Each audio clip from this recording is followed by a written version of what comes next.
వరంగల్ జిల్లాలో కాషాయపు జెండా ఎగరడం ఖాయమని బీజేపీ ఎంపీ అభ్యర్థి ఆరూరి రమేష్ అన్నారు. 50,000 మెజారిటీతో గెలవబోతున్నామని ఆయన ధీమా వ్యక్తం చేశారు. తన గెలుపు కోసం కృషి చేసిన కార్యకర్తలకు ధన్యవాదాలు తెలిపారు. ఈ ఎన్నికలు కాంగ్రెస్ పార్టీ మద్యం, మాంసం విపరీతంగా పంపిణీ చేస్తుందని రమేష్ ఆరోపించారు. దేశ ప్రజలు మోడీ మరోసారి ప్రధాని కావాలని కోరుకుంటున్నారని ఆయన చెప్పారు.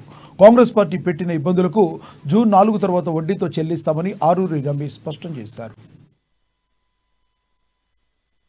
పోలింగ్ జరుగుతుంటే కూడా మరి ఓట్ ఫర్ కాంగ్రెస్ అని సోషల్ మీడియాలో పెట్టిండ్రు. మరి లీగల్ సెల్ కూడా దాని మీద కంప్లైంట్ చేస్తున్నారు.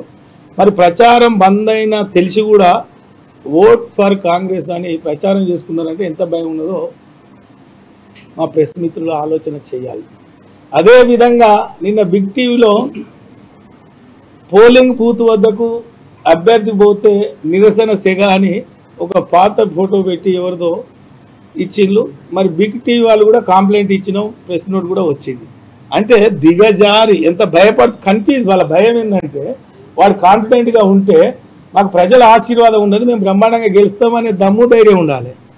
చీప్ ట్రిక్స్ తోటి ఏదో చెయ్యాలని పోలింగ్ బూతుల దగ్గర నిరసన కదా. మరి మీరే కదా అన్ని బూతుల అబ్జర్వేషన్ మీకు అన్ని ఉన్నాయి కదా, ఏ బూత్ కాడ అయింది, ఎట్లా అయింది, ఆ ఫోటో ఎక్కడిదో మరి దానికి సమాధానం అభ్యర్థి చెప్తారా, కాంగ్రెస్ చెప్తారా? దానికి లీగల్గా మా లీగల్ సెల్ ఉన్నది, మా ఎలక్షన్ ఏజెంట్ గారు ఉన్నారు, పార్టీ ఉన్నది, అది చూసుకుంటారు. ఇంకొకటి కూడా పెట్టారు మీకు తెలుసు ఏమని, బీజేపీ పార్టీ